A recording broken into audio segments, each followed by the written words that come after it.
말씀을 들음으로 말미암아 은혜 받게 하시옵소서. 구주 예수님의 이름으로 기도합나이다. 아멘. 자, 우리 서로 인사합시다. 기도를 멈추지 맙시다. 한 주간 동안 기도를 얼마나 하셨습니까? 집에서 하셨습니까? 오늘 집을 나서기 전 기도하셨습니까? 교회 오셔서 기도하셨습니까? 기도를 멈추지 않기를 예수 그리스도의 이름으로 축복합니다. 오늘 본문에서도 예수께서 말씀하셨잖아요. 13절의 말씀을 보시면은 너희가 내 이름으로 무엇을 구하든지 내가 행하리니. 14절도 그렇습니다. 내 이름으로 무엇이든지 내게 구하면 내가 행하리라. 이 말씀을 개역 성경에서는 시행한다 그렇게 말씀하고 있는데 그렇습니다. 우리가 기도하면 예수께서 들으시고 어떻게 하신다? 시행하신다. 그래서 설교자 스폴전 제가 자주 인용하는 말이지요. 우리가 일하면 우리가 일할 뿐입니다. 그러나 우리가 기도하면은 누가? 하나님이 일하신다. 믿습니까? 기도합시다. 기도를 멈추지 않기를 예수 그리스도의 이름으로 축복합니다. 한 교회를 섬겼던 목회자가 그 교회를 떠나게 될 때에 마지막으로 하는 설교를 뭐라고 이야기하죠? 이별 설교가 아니라 고별 설교 그럽니다. 개인적으로 부교육자 생활을 참 많이 했습니다. 적게 한 건 아니죠. 20년 정도를 했는데 전에 5년 그리고 7년 섬겼던 교회를 떠나면서 고별 설교를 했습니다. 마지막 설교였기 때문에 평소보다 더 많은 성도들이 예배에 왔고요. 또 마지막 설교였기 때문에 성도들이 더 귀를 기울여 듣고 또 은혜도 받게 되는 겁니다. 마지막 설교이기 때문에 그만큼 영향력이 있게 되는 것이죠. 오늘 말씀의 제목입니다. 무엇입니까? 예수님의 고별 설교입니다. 예수께서 이제는 곧 십자가에서 죽으실 겁니다. 고난을 받으시고 십자가에서 죽으실 것인데 마지막으로 제자들에게 고별 설교를 하게 되는 겁니다. 그 내용이 읽지는 않았지만 13장 31절부터 16장 33절까지 이거 시험에 나옵니다. 예수님의 고별 설교 13장 31절부터 어디까지? 16장 33절까지 시험에 나옵니다. 기억하십시오. 자, 이것을 예수님의 고별 설교라고 이야기합니다. 마태복음, 마가복음, 누가복음에는 고별 설교가 없어요. 근데 요한복음에는 예수님의 그 짧은 기간에 하신 그 고별 설교가 주옥 같은 말씀으로 있습니다. 그 말씀이 어디 있다고요? 요한복음 13장 31절에서 16장 33절까지다라는 겁니다. 이 예수님의 고별 설교를 어디에서 했는가 하면은 다락방에서 하셨어요. 그래서 고별 설교를 다락방 강화, 다락방 고별 설교라 그렇게 부르기도 하죠. 오늘 본문도 이어지는 예수님의 고별 설교인데요. 세 가지로 여러분에게 예수님의 말씀을 전하려고 합니다. 예수님의 고별 설교를 또 김 목사가 설교합니다. 자, 여러분 그렇게 기억하시고 들어주셨으면 좋겠습니다. 자, 첫 번째 예수님의 고별 설교 따라합시다. 예수님은 아버지를 보여주신다. 자, 예수님은 아버지를 보여주신다. 예수께서 그렇게 말씀을 하셨습니다. 오늘 보면 10절을 보도록 합시다. 10절입니다. 시작. 내가 아버지 안에 거하고 아버지는 내 안에 계신 것을 내가 믿지 아니하느냐. 아멘. 예수님 안에 누가 계십니까? 아버지 하나님이 계십니다. 그리고 아버지 하나님 안에 누가 계시는가? 예수께서 계신다라는 것이죠. 자, 이것을 복음이라고 이야기합니다. 이 복음은 따라합시다. 복음은 믿는 것이다. 믿는 것이다. 아멘이십니까? 아멘. 예수님 안에 아버지가 계신대요. 그 아버지 안에 예수님이 계신대요. 이거는 이해할 일이 아니라 무엇입니까? 믿는 일이다라는 겁니다. 자, 그래서 예수께서 말씀하시잖아요. 내가 아버지 안에 거하고 아버지는 내 안에 계신 것을 네가 이해하지 아니하느냐 그렇게 말씀하지 아니하시고 믿지 아니하느냐 그렇게 예수께서 말씀하고 있습니다. 여러분 이것을 믿읍시다. 예수님 안에 누가 계세요? 아버지 하나님이 계신다. 아버지 하나님 안에 예수님이 계신다. 이것을 여러분 믿기를 바랍니다. 이해하려고 한다면 이해가 안 될 게 너무 많아요. 그러니까 이해하고 믿겠다. 이거 참 어려운 일인 겁니다. 그러나 반대로 생각해 봅시다. 일단 믿으십시오. 그럼 성령께서 그 믿음 가운데 역사하여 주셔서 여러분으로 하여금 이해하게 하실 줄로 믿습니다. 어느 기업의 그 광고 중에 이런 카피가 있습니다. 믿으면 평안해집니다. 믿으면 평안해집니다. 이 광고의 카피처럼 여러분이 믿으면 평안해지는 겁니다. 그리고 예수님이 하나님의 말씀이 이해가 되는 것이죠. 아버지 하나님 안에 아들 예수님이 계신다. 그리고 아들 예수님 안에 아버지 하나님이 계신다. 자, 그러니 오늘 본문 7절에 예수께서 이렇게 말씀하시는 거예요. 7절 읽어보겠습니다. 시작. 너희가 나를 알았더라면 내 아버지도 알았으리로다. 이제부터는 너희가 그를 알았고 또 보았느니라. 아멘. 예수님을 알면 누구를 알아요? 아버지를 아는 거예요. 그리고 예수님을 보면 누구를 보는 것과 같습니까? 아버지를 보는 것과도 같다. 자, 이 말씀을 예수께서 하시는 거예요.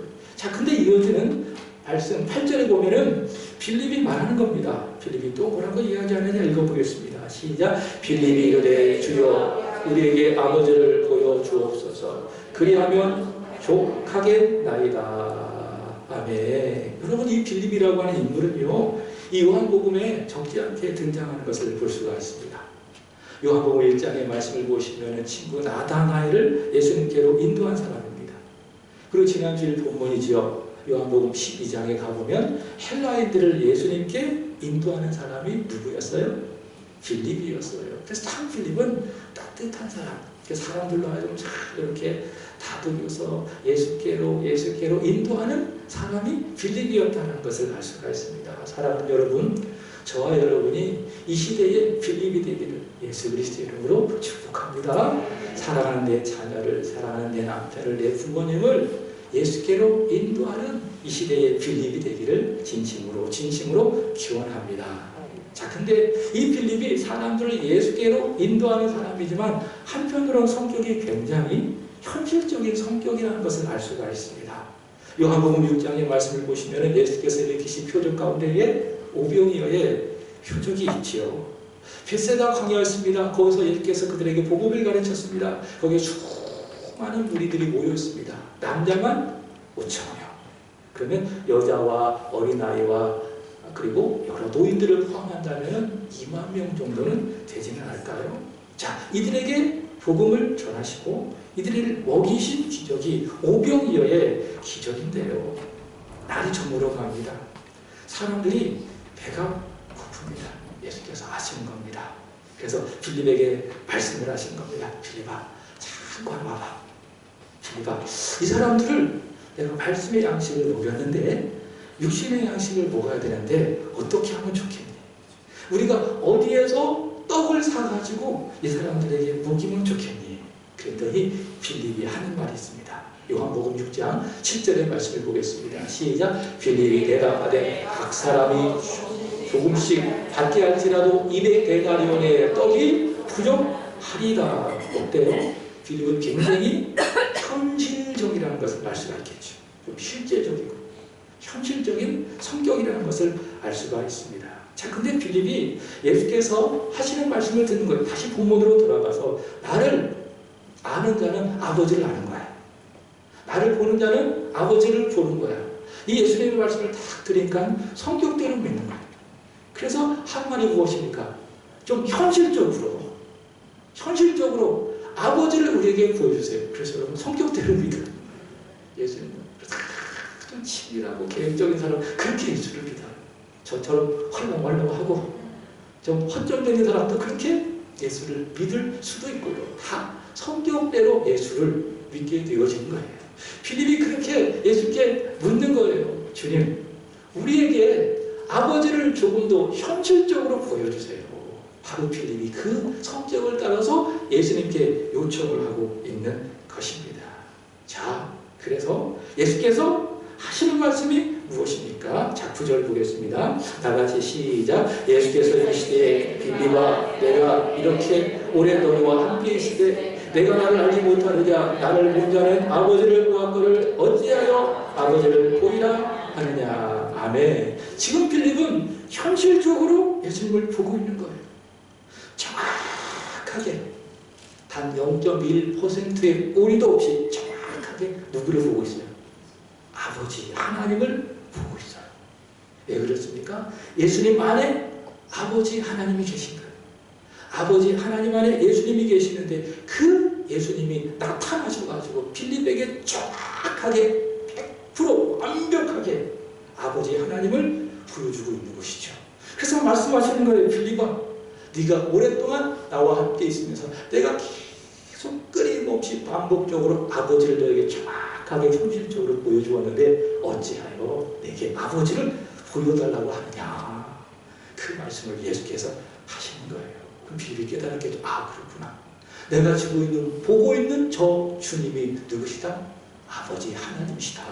예수님의 말씀을 듣고 믿었겠죠. 여러분 하나님의 속성 가운데 하나가 있습니다. 여러 속성을 갖고 있지만은 따라할까요? 하나님은 영이시다. 믿습니까? 요한복음 4장 24절 보시면 이런 말씀이 있습니다. 하나님은 영이시니 예배하는 자가 영과 진리로 예배할지니라. 그래서 성령님 의지해서 예배드려야 되는 거예요. 왜 그렇습니까? 하나님은 보이지 아니하시는 영이시기 때문에 그렇습니다. 영이시다. 이것을 반대로 생각해 봅시다. 육적이다는 겁니다. 여러분 우리는 육적인 존재입니까? 영적인 존재입니까? 육적인 존재입니다. 다 만질 수 있는 겁니다. 볼 수 있는 겁니다. 이게 사람이에요. 그러나 하나님은 그렇지 않습니다. 하나님은 볼 수 있어요? 볼 수 없어요. 만질 수 있어요? 없습니다. 왜? 하나님은 영이시기 때문에. 그래서 지금까지 사람이 하나님을 본 적이 있어요? 없어요? 없어요. 혹 있다 할지라도 그 영이신 하나님께서 보여주시는 그 완벽한 의로우신 그 거룩하신 앞에 사람이 압도되어져 사람은 죽을 수밖에 없어요. 제가 이번 주에 출애굽기 3장의 말씀을 읽었는데 40년 동안 광야에서 목자 생활을 하던 모세가 나이 80이 되어서 하나님의 부름을 받습니다. 그래서 나이 80이 부름을 받았어요. 얼마 전에 작년인가요? 신종 원사님 인생 60부터 하면서 상당히 기쁘고 감사하면서 그렇게 고백했던 그런 고백이 있는데 원사님 인생 80부터 모세는 80에 하나님의 부름을 받았어요. 모세가 가시떨기 나무 가운데에 임재하신 하나님을 봅니다. 나는 스스로 있는 자니라. 하나님의 임재를 봅니다. 하나님의 음성을 듣습니다. 그때 모세가 어떻게 하는지 아세요? 즉시 엎드리면서 고개를 얼굴에 팍 숙였어요. 왜 그렇습니까? 그 영이신 하나님 앞에 서면 그 곳 자체가 그분의 거룩하심에 압도되어져 죽음이라는 것을 알기 때문에 하나님 그런 분이세요. 하나님은 영이세요. 그래서 누구도 하나님은 본 사람이 있습니까? 없습니까? 없다. 그러나 여러분 천국 가면 보게 될 거예요. 그날을 기대하고 고대하면서 오늘을 살아가시는 거예요. 어느 누구도 하나님을 본 사람은 있다 없다? 없다. 자 그런데 이런 말씀이 있습니다. 이게 참 좋아요. 성경 말씀이. 요한복음 1장 13절 보겠습니다. 18절. 요한복음 1장 18절 시작. 본래 하나님을 본 사람이 없으되 아버지 품속에 있는 독생하신 하나님이 나타내셨느니라. 아멘. 영이신 하나님을 본 사람이 있어요? 없어요? 아무도 없어요. 보면 죽어요. 아무도 없어요. 그러나 그 영이신 하나님이 사람이 볼 수 있도록 사람이 이렇게 만질 수 있도록 사람이 되어 나타나셨대요. 그분이 누구십니까? 아들 예수 그리스도인 겁니다. 그래서 하나님을 어느 누구도 보진 않았지만 예수님을 보면 하나님을 본 거예요. 예수님의 말씀을 들으면 하나님의 말씀을 듣는 것입니다. 예수님은 누구십니까? 아버지 하나님을 보여주시는 분이시다. 믿습니까? 첫 번째 고별설교. 두 번째 따라합시다. 예수님은 아버지께 가게 하시는 분이시다. 첫 번째 예수님은 아버지를 보여주시는 분이시다. 두 번째 예수님은 아버지께 가게 하시는 분이시다 라는 것이죠. 여러분 아버지께로 간다. 오늘 본문에는 아버지께로 온다. 아버지께로 간다, 아버지께로 온다, 다 같은 말이에요. 이것은 어떤 의미인가 하면 구원을 받는다. 그리고 천국에 간다. 그게 뭐예요? 내가 아버지께로 간다. 그렇지 않을까요? 거룩하신 하나님 앞에 사람이 가요. 그게 뭐예요? 그게 구원이에요. 그게 천국 가는 거예요. 이 요한복음의 말씀에 의하면 거듭난다, 영생을 얻는다, 하나님의 자녀가 된다. 이게 그런 의미인데 예수님만이 누구신가? 아버지께로 가게 하시는 여러 사람들 가운데 한 분이다, 그게 아니라 유일한 분이시다라는 것이죠. 그래서 오늘 보면 잘 보십시오. 14장 6절, 오늘 오후에도 제가 이 말씀을 가지고 전할 것인데, 예수께서 이르시되 내가 곧 길이요 진리요 생명이니 나로 말미암지 않고는 아버지께로 올 자가 없느니라. 반드시 예수님을 통과해야만 아버지께로 간다. 구원을 받는다. 다른 길이 있다 없다? 없다. 그런 말씀입니다. 여러분 혹시 종교 다원주의라고 들어보셨습니까? 간단하게 말한다면 종교가 많이 존재하고 있어요. 이 세상에는. 왜 존재할까요? 결국에 하나입니다. 어떻게 하면 사람이 구원을 받을 수 있을 것인가? 이게 각 종교에서 다양한 언어로 표현되지만 결국 하나예요. 어떻게 하면 사람이 불행을 가져다주는 죄로부터, 죽음으로부터 해방이 되어 구원을 받을 수 있을 것인가? 그거에 대해서 해결을 하기 위해서 사람들이 종교를 만드는 거예요. 자, 근데 종교 다원주의는 무엇인가 하면 모든 종교는 다 똑같다. 동등하다. 그래서 각각 구원의 길을 가지고 있다. 그래서 불교에서도 구원의 길이 있고, 유교에서도, 이슬람교에서도, 천주교에도 다 각각 종교가 동등하기 때문에 구원받을 수 있는 길이 있다. 그것이 무엇입니까? 종교 다원주의입니다. 예를 들면 등산에 비유해 보도록 합시다. 정상은 두 개의 하나예요. 하나입니다. 근데 정상에 오르기 위해서는 서쪽으로 가도 되고, 동쪽으로 가도 되고, 북쪽, 남쪽으로 가도 되죠. 그건 똑같다는 거예요. 구원이라고 하는 정상에 오르기 위해서 불교도 괜찮고, 유교도 괜찮고, 이슬람교도 괜찮고, 천주교도 괜찮다. 이게 뭐예요? 이게 종교 다원주의. 그래서 모든 종교가 다 하나가 되어야 된다. 통합되어져야 한다. 그게 종교 다원주의입니다. 저는 좀 극단적이지만 이렇게 이야기하고 싶어요. 그 종교 다원주의는 사단의 미혹입니다. 왜 그런지 아십니까? 성경이 이렇게 이야기해서 성경 그렇게 이야기해요? 아닙니다. 성경 보도록 합시다. 사도행전 4장 12절 보도록 하겠습니다. 나같이 시작. 다른 이로서는 구원을 받을 수 없나니 천하 사람 중에 구원을 받을 만한 다른 이름을 우리에게 주신 일이 없음이라 하였더라. 아멘. 자, 하나님 예수 이름 외에 구원을 받을 만한 다른 이름을 주셨다, 안 주셨다? 안 주셨다. 주신 적이 없대요. 석가의 가르침으로, 유교 공자의 가르침으로 구원받는다? 하나님 그런 적이 없대요. 하나님은 우리에게 예수 이름 외에 구원받을 만한 다른 이름을 주셨다, 안 주셨다? 안 주셨다. 그래서 예수께서 주신 그 이름, 나사렛 예수 그리스도의 이름을 믿어야 사람이 구원을 받는 것입니다. 오늘 말씀에 의하자면 예수 이름 외에 다른 이름으로 아버지께로 갈 수 있어요? 없어요? 없어요. 길이시고, 그 길이시고, 그 진리시고, 그 생명이신 예수님을 통과해야만 사람은 반드시 아버지께로 간다. 구원받는다. 천국에 이르게 된다. 그런 이야기죠. 여기 아파트 살고 계시는 분들이 있을 것입니다. 아파트를 살고 있는데 이게 보이지 않는 배관이 있는 겁니다. 위층에도 있고 내가 사는 집에도 배관이 있고, 그 배관으로부터 이것을 하수구라고 이야기하는데 그 하수구를 통해서 폐수가 아래로 흘러갑니다. 화장실에는 오물이 아래로 흘러갑니다. 근데 그 물이 흘러서 어디로 가는지 아십니까? 하수 처리장으로 갑니다. 그리고 하수 처리장에서 그 더러운 물이 정화가 되어서 깨끗한 강으로, 바다로 가게 되는 것이죠. 비슷합니다. 나는 죄인입니다. 나는 마치 폐수와도 같습니다.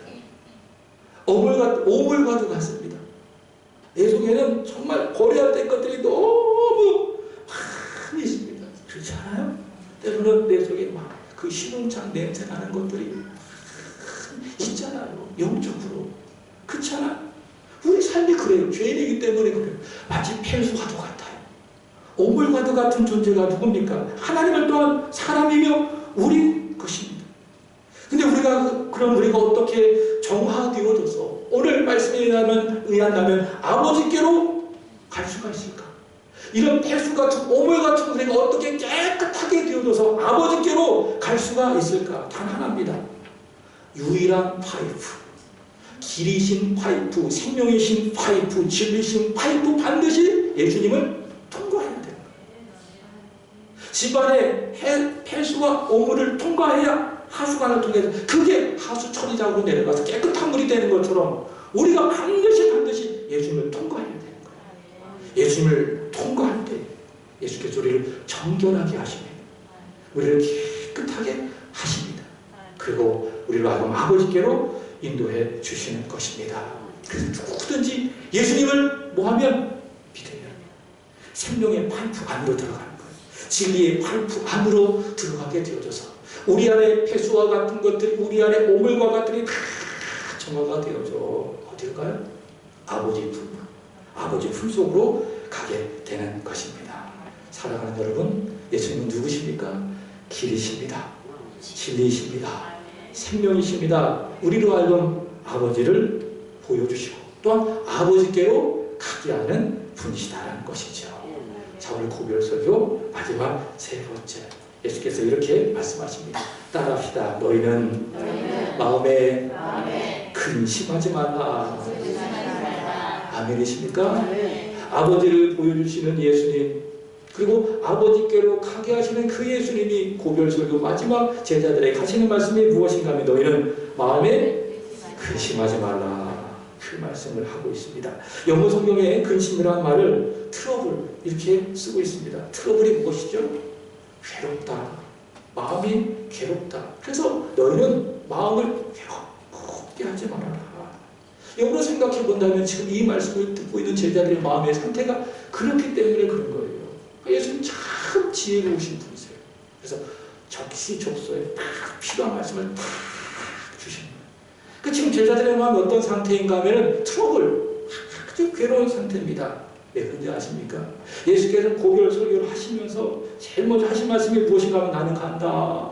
그 말씀을 하시는 거예요. 요한복음 13장 33절을 보도록 하겠습니다. 작은 자들아, 내가 아직 잠시 너희와 함께 있겠노라. 너희가 나를 찾을 것이나 일찍이 내가 유대인들에게 너희는 내가 가는 곳에 올 수 없다고 말한 것과 같이 지금 내가 너희에게도 이르노라. 예수께서 뭐라고 말씀하신 겁니까? 내가 간다. 내가 간다. 그 말씀하는 거예요. 이게 어떤 의미인가 하면 십자가에 죽으시러 간다. 그런 말씀입니다. 근데 이 말씀을 들은 제자들을 생각해 보시기 바랍니다. 예수님의 부름을 받았어요. 어부로서 살다가 예수님의 부름을 받았어요. 다 소유를 다 버리고 예수님을 따랐어요. 소위 말해서 예수님께 올인했어요. 예수님께 모든 것을 다 걸었다 그 말이죠. 근데 예수님이 우리를 놓고 가신다. 그리고 내가 가는 곳에 너희가 올 수 없다. 그런 이야기를 하는 거예요. 그러다 베드로가 불끈하잖아요. 왜 주여? 나는 지금 갈 수 없으니까. 나도 가겠습니다. 주님을 위해서 내 목숨까지도 버리면서 나는 거기로 가겠습니다. 베드로가 그렇게 불끈하지 않으셨겠습니까? 베드로가 그런 거예요. 마음이 괴로워서 그러는 거예요. 아니 주님, 우리가 지금 다 버리고 주님 따라왔는데 나한테 대해서 다 내려놓고 예수님 따라 여기까지 왔는데 우리를 놓고 가시겠다느니 주님 어떻게 그런 말씀을 하시는 겁니까? 그로 인해서 제자들이 어때요? 마음이 근심이 많은 거예요. 괴로운 거예요. 소위 말해서 예수님의 소리 은혜 받았어요? 못 받았어요? 은혜를 못 받은 거예요. 시험 들은 거예요. 나 교회 안 나와. 이 정도까지 된 거예요. 그리고 예수께서는 가룟유다의 배반에 대해서 계속 말씀하시는 겁니다. 야, 너희 중에 한 사람이 나 팔 거야. 계속 반복해서 말씀을 하시죠. 그래서 마태복음 26장 22절의 말씀을 보시면 그 가룟유다의 배반의 소식을 듣고 이야기를 듣고 그들이 어떻게 되냐, 몹시 근심했다. 몹시 괴로워했다 그 말입니다. 그렇지 않을까요? 12명의 제자가 있는데 한 여성이 배반자예요. 그걸 한두 번이 아니라 3번, 4번까지 계속 말씀하시니까는 어때요? 마음이 굉장히 괴로운 거예요. 그래서 예수께서 하는 말이 무엇입니까? 주여 나는 아니지요. 나는 아니지요. 그런 겁니다. 이렇게 마음이 매우 근심한 제자들에게 예수께서 하신 말씀이 무엇이냐? 다시 1절 보시기 바랍니다. 너희는 마음에 근심하지 말아라. 하나님을 믿으니 또 나를 믿으라. 이 말씀을 하시는 것이죠. 그리고 이어서 하시는 말씀이 2절 3절입니다. 다 같이 읽어보겠습니다. 시작.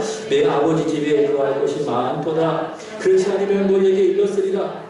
내가 너희를 위하여 거처를 예비하러 가노니 가서 너희를 위하여 거처를 예비하면 내가 다시 와서 너희를 내게로 영접하여 나 있는 곳에 너희도 있게 하리라. 아멘. 근심하지 말라라고 하시면서 이어서 하신 말씀이 무엇입니까? 너희를 위하여 거처를 마련하러 간다는 겁니다. 거처가 무엇입니까? 아버지가 계신 곳이에요. 그곳이 어디입니까? 천국입니다. 하나님 나라입니다. 그것을 내가 준비하기 위해서 간다. 다 준비하면은 내가 다시 와가지고 데려다가 너희를 나와 함께 그 거처에 있게 하겠어. 그러니 천국을 바라보고 너희가 지금은 아니지만 이제 곧 들어가게 되어질 그 거처 천국을 바라보면서 마음 괴로워하지 마. 마음 두려워하지 마. 예수께서 그 말씀을 하고 계신 겁니다. 여러분, 우리를 위하여 예수께서 천국을 준비하고 계신 줄로 믿습니다. 천국을 바라봅시다. 이 세상 끝날 저와 여러분이 들어가게 되어질 천국을 바라보시고 믿으시고 오늘 마음에 근심스러운 일이 있습니까? 내 남편 때문에, 내 자녀 때문에, 내 부모님 때문에 마음에 큰 괴로움이 있습니까? 여러분 근심하지 마시고요. 지금은 지옥 같은 삶을 살아가고 있지만 지옥은 아니에요. 그러나 지옥 같은 삶의 형편이지만은 예수님 나를 사랑하셔서 나를 위해서 천국을 예비하셨다. 여호와 이레의 하나님 나를 위해서 천국을 준비하셨다. 믿으시고 오늘의 괴로움을 이겨내는 여러분 되시기를 예수 그리스도의 이름으로 축복합니다. 저 천국이라는 찬양이 있습니다. 오 주님 같은 친구 없도다. 저 천국 없으면 난 어떻게 하나. 저 천국 문을 열고 나를 부르네. 나는 이 세상에 정들 수 없도다. 네, 천국 없으면 어떡할 뻔했어요. 천국 없으면 어떻게 억울해서 살 뻔했어요. 그러나 억울해하지 맙시다. 근심해하지 맙시다. 왜요? 예수께서 나를 위해서 천국을 예비하셨기 때문에. 자, 예수께서 뭐라고 말씀하시는 겁니까? 마음에 근심하지 말아라. 자, 조금 더 자세히 들어가서 예수께서 근심하지 말아라 이 말씀을 영어 성경에 이렇게 이야기합니다. 이렇게 이야기합니다. Do not let your heart be troubled. 이게 무슨 말씀인가 하면은 너의 마음이 괴로움이 나오도록 허락하지 말아라. 이게 직역이에요. 이래자매 맞아요? 맞아요? 너의 마음에 괴로움, 트러블이 나오지 않도록 뭐하라? 허락하지 말아라. 이게 역으로 생각해 봅시다. 우리 마음이라는 것은요, 가만히 내버려 두잖아요. 죄인이기 때문에. 그럼 뭐가 나오는지 아십니까? 트러블, 괴로움이 계속 나와요. 마치 집 앞 마당에 가꾸지 않은 잡초가 막 나오고 있는 것처럼. 저희 이제 지금 고이 되셨죠. 저희 할머니가 이정열 군사님이실 때 시골에 계실 때 그 할머니의 모습이 항상 기억이 나요. 앞마당에 이렇게 호미를 가지고 매일 잡초를 뽑으시면서 뭐라고 하는지 아세요? 이 아버들의 아이 쌍둥이 잡초 어떻게 호미를 가지고 잡초를 뽑으면서 에이 쌍둥이 하면서 계속 이걸 매일 뽑아내시는 거예요. 우리 마음이 그래요. 가만히 두잖아요. 그러면 트러블, 잡초가 나오는 거예요. 이게 우리 마음의 상태라고요. 그렇죠? 지난주에 여러분 마음속에 얼마나 많은 잡초가 왔어요. 잡초가 막 나오니까 막 짜증내고 막 화내고 막 비난하고 그러잖아요. 그게 우리 마음이라고요. 근데 예수님이 뭐라고 말씀하시느냐? 그 잡초가 너의 마음 가운데 나오지 못하도록 하라. 잡초가 올라오지 못하도록 하라. 잡초를 허락하지 말아라. 그 말씀이 무엇입니까? 너의 마음에 근심하지 말라. 그럼 어떻게 내 마음에 잡초가 나오지 못하도록 합니까? 어떻게 허락하지 아니합니까? 천국이에요. 천국. 지금은 힘든 괴로운 삶을 살아가고 있지만 나는 반드시 천국 간다. 예수님을 믿는다. 믿는 내를 위해서 예수께서 천국을 마련해 주셨다. 그것을 내가 믿고 오늘 내 마음속에 잡초가 일어나는 것을 허락하지 말아라. 그 말씀을 예수 그리스도께서 우리에게 하고 계시는 겁니다. 사랑하는 여러분, 여러분 마음의 괴로움, 잡초가 나오지 아니하도록 여러분의 마음을 굳게 지키시기를 예수 그리스도의 이름으로 축복합니다. 그래서 잠언서 4장 23절에 말씀하시기를 너는 지키려 하는 것 중에 내 마음을 지켜라. 너의 마음에 근심이 스멀 올라오지 못하도록 지켜라. 그렇게 말씀하고 있지 않습니까? 그 바울이 이렇게 이야기해요. 읽고 마치도록 하겠습니다. 4장 6절 7절입니다. 다같이 시작. 아무것도 염려하지 말고 다만 모든 일에 기도와 간구로 너희 구할 것을 감사함으로 하나님께 아뢰라. 그리하면 모든 지각에 뛰어난 하나님의 평강이 그리스도 예수 안에서 너희 마음과 생각을 지키시리라. 아멘. 내 마음에 잡초가 나요. 잡초가 똑똑똑똑 내 마음을 주세요. 그 소리 듣고 내가 어떻게 반응할까요? 내게 믿음이 있어. 믿음을 갖고 탁 태우게. 그랬더니 똑똑똑똑 잡초, 근심이 소리가 안 나요. 믿음으로 마음을 확장 열었어요. 그랬더니 무엇이 있어요? 주님의 평강이 띵동 앞에 탁 배달됐네. 믿음으로 받았네. 그랬더니 믿음으로 말미암아 내 마음에 평강이 가득한 것입니다. 사랑하는 여러분, 근심하지 맙시다. 염려하지 맙시다. 믿음으로 근심을 이겨내시고 믿음으로 천국을 바라보며 오늘의 근심을 이겨내시고 여기 바울의 말씀처럼 모든 일에 기도하시고 감사하시고 여러분의 구할 것을 하나님께 아뢰시기를 예수 그리스도의 이름으로 축복합니다. 기도하겠습니다. 하나님 아버지, 예수님은 우리에게 아버지를 보여주시는 분이십니다. 아버지께로 인도하시는 분이십니다. 그 예수님을 믿습니다. 그 예수님을 사랑합니다. 또한 그 예수님이 오늘 우리를 위하여 장차 들어갈 천국을 준비하고 계심을 믿습니다. 예수님을 믿음으로 오늘의 마음, 트러블, 근심, 염려 이런 모든 잡초들을 허락하지 아니하는 저희들이 다 되게 하시옵소서. 아무것도 염려하지 말고 기도와 간구로 감사함으로 하나님 앞에 기도하고 기도를 멈추지 아니하는 우리 새아래 모든 성도들이 되게 해 주옵소서. 예수님의 이름으로 기도합나이다. 아멘. 우리 함께 찬송합시다. 382장.